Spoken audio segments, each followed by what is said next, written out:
Welcome back. This is the post-game show presented by the Maroon Club. Every gift matters every year. Join the Maroon Club today. The Lafayette football players saluting their home fans as the alma mater is being played.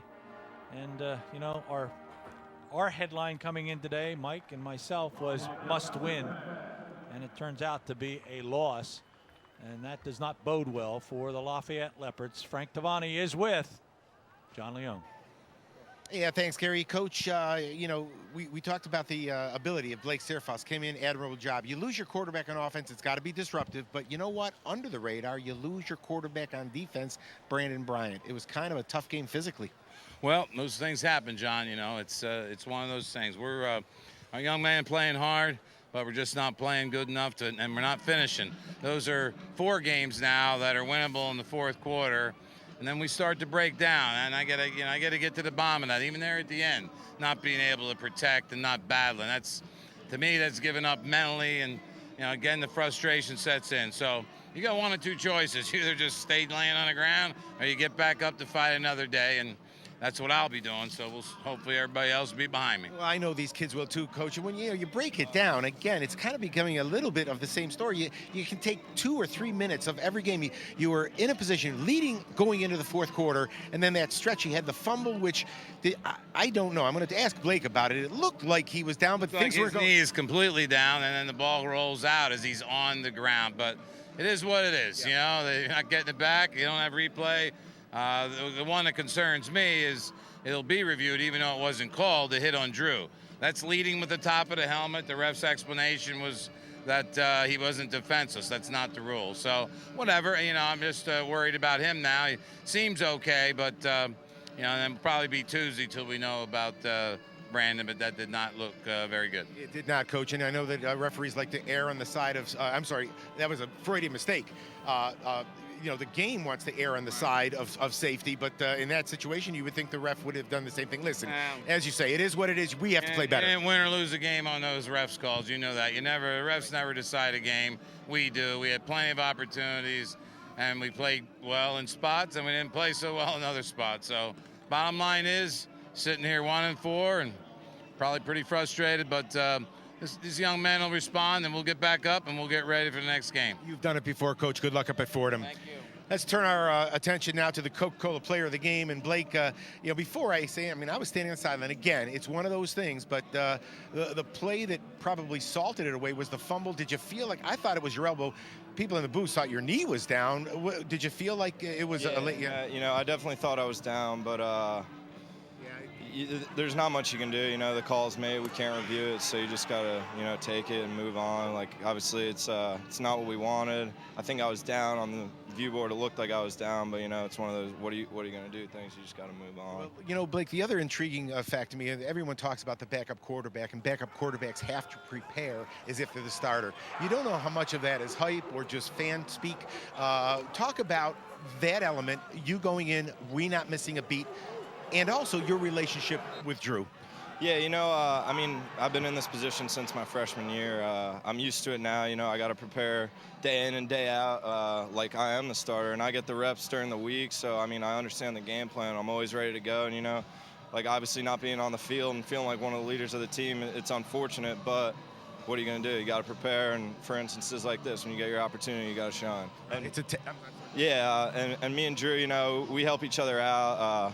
When he's in, I'm the first one he talks to on the sideline. When I'm in, he's the first one I talk to. We both see the field very well, so we're good friends off the field too as well. We both just kind of understand the situation. 4 touchdown passes today for our Coca-Cola player of the game. And, Blake, when Drew came out of the locker room in his street clothes, I saw him pulling for you just as you have been pulling for him all year long.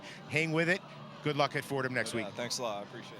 Gary, Michael, back to you guys. All right, John, thank you very much. I'm sure we're ready to take a look at some highlights in this 38-28 loss. And here's Mike with a final word and the highlights. At first half, Lafayette came out, as Frank said, just a little bit of sleep, some good play action. Jeff Wade was 21 for 27 for 280 yards and 3 touchdowns in the game. And here's the play where Drew gets hurt. He's going to cut it back inside. I saw the same thing he did. He's trying to get the first down, but he takes a blow to the helmet, and then a 10-0 lead on 1 of 3 field goals by the kicker there, and here's the other one again. So now you got a 13-0 lead.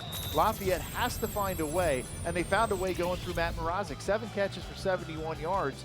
In that first half, he ended up with 10 catches for 109 yards and 3 touchdowns. And here's Blake Searfoss, the ability of him to get out of the pocket, find guys like Mrazek, find guys like Joey Chenoweth and Wadsworth. Here's another catch down the field, huge, in between 4 receivers, and this is going to look to his right, back to his left, finds Mrazek, a huge target. He had 3 touchdowns today. In the second half, Lafayette played well in that third quarter. They did what they had to do. They got off the field. They got the running game going, which opened up slants and play action passes. That's Lafayette's lifeblood. They have to be able to do that. And I think not being able to run the football all year long has really hurt them. This was a big play down the middle of the field for a touchdown, and then the 2-point conversion made that 10-point spread. Here's another big play after a huge 41-yard punt return by Wyzorek. Brandon Flaherty, boy, was he a thorn. The last 2 years, he has been so tough. This is the play Blake referred to where he thought maybe his knee was down, kind of salted it away, but they've got to find a way, and I have a feeling, I feel it, and I hear it in Frank's voice. They have to find a way to finish. Again, they blow a fourth-quarter lead. No question about it. Mike and I will not see you again until October 22nd. Enjoy the next couple of weeks on other venues. Getting ready is John Leone, Mo, and Phil. Here are those guys. Thanks for spending some time with Mike and myself. Thank you, Gary. Thank you, Michael. Yes, it's Johnny, Mo, and Phil. It sounds like we're not here to change your oil. But I will tell you this. It has kind of become a repetitive sort of thing.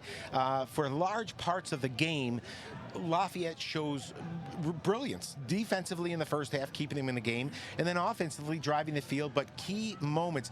Maurice, I'm going to turn to you first. Defensively, they had to be playing with such confidence. Is it a matter of sustaining it? Put yourself in a uniform out there and take us through the mentality of the defense. Well, as a defensive player, I think the mentality has to be you have to be aggressive at all times. You have to have excitement. You have to have some emotion. And I'm going to tell you, it sounds like the kids out here in the fifth quarter out here on Fisher Field are probably having a little bit more fun than the Leopards had in the second half there. So, obviously with the leader of the defense going down there, that hurts you, that brings you down emotionally. But as a defensive player, you have to sustain the emotional attack, and we kind of lost it there at the end. Yeah, and Phil, offensively, Blake Searfoss comes in. They really don't miss a beat. I still think there was a key moment in there. We needed a drive, and I heard Mike Joseph talk about it. Lafayette always has that one series that's kind of a flat tire, 3 and out at a most critical time. Just talk about consistency on the offensive side. Well, again, I think we've talked about that before, and in the type of offense that we have that's not real explosive, you have to be able to consistently put those plays together where you're banging out 4 or 5, 6 yards. And when you get stopped on one of them, that just puts more pressure on you to make something happen. And again, I think that's what it comes back to when we also saw Drew get hurt. He's been so good, just moderating and going with the flow, but he's trying to make something happen because he's a competitor. And again, so was Blake to come in, and he, like you said, he did a fantastic job. He did. It's a sense of urgency because of the lack of consistency, I think, and it's almost, and this is something, Maurice, that a team has to avoid, that sense of here we go again kind of thing, and we got to get over that hump. Now they've got Fordham at Fordham, Army at Army. How do you get this team back up? I mean, hey, listen, the weeks roll around quick here in the Patriot League. I mean, you got 6 or 7 days. You can get tomorrow off. You watch the film. You get Monday off completely, you go to class, but Tuesday, hey, listen, you got to go back to playing. And for us, I know as a middle linebacker, I remember Blake Costanzo, Deion Witherspoon. What got us back in the groove was inside run in practice. So you have to have that drill. You have to have that moment every week that gets the team back united together so we can move on. Yeah, it's about character. And before we sign off here, Phil, I know that the Holy Cross rivalry holds special meaning for you. And you were part of the team that first beat Holy Cross after they had dominated early with a full scholarship roster. Yeah. Tell us about your personal experience. Okay, well, I talked to you a little about this, and I know you guys know that my mom passed a little over a year ago. And I just wanted to kind of honor her. And she was a big part of why I came, to Lafayette. I was an only child out of California, small private school, and she encouraged me to come, 3,000 miles across the way. And this is really I woke up this morning and it was a drizzly day, and it was exactly that way back in 1988, and that's my favorite picture of us after having, like you said, beaten them for the first time. Well, Phil and Maurice, I've been here for 37 years. I was actually maybe a decade when you all got here. I see and hear stories like that. And once a Leopard, always a Leopard for life. We're struggling right now. Yeah, We've struggled before. But this team and this program will live on, and we'll get it back together. That will wrap it up for us, from all of us to all of you. My thanks to these two guys, to the two All-Stars up in the booth, Gary and Mike. We will see you 3 weeks from now when the Lafayette football season continues.